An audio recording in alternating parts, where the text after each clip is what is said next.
L'Ukraine valide une proposition de trêve formulée par les États-Unis. Un cessez-le-feu de 30 jours compromis, issu de négociations qui se sont tenues hier à Jeddah en Arabie Saoudite. Les Américains annoncent la levée immédiate de la suspension de l'aide militaire à l'Ukraine. La balle est désormais dans le camp de Moscou, dit le secrétaire d'État américain Marc Rubio.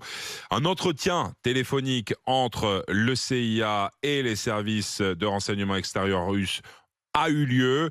Un accord qui suscite en tout cas de l'espoir, mais aussi de la défiance en Ukraine, Marion Gauthier. Un grand soulagement, souffle Natalia depuis Kiev.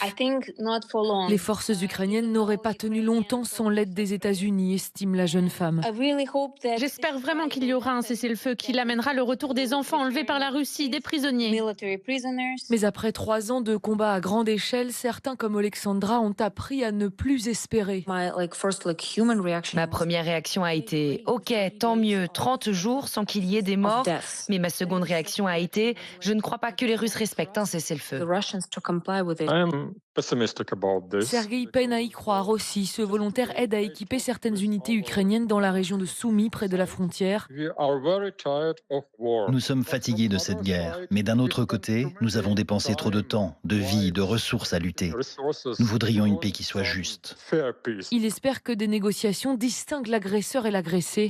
Si on s'arrête, on perd notre pays. Si la Russie s'arrête, la guerre s'arrête. Aucun de ces Ukrainiens ne s'attend à une paix rapide.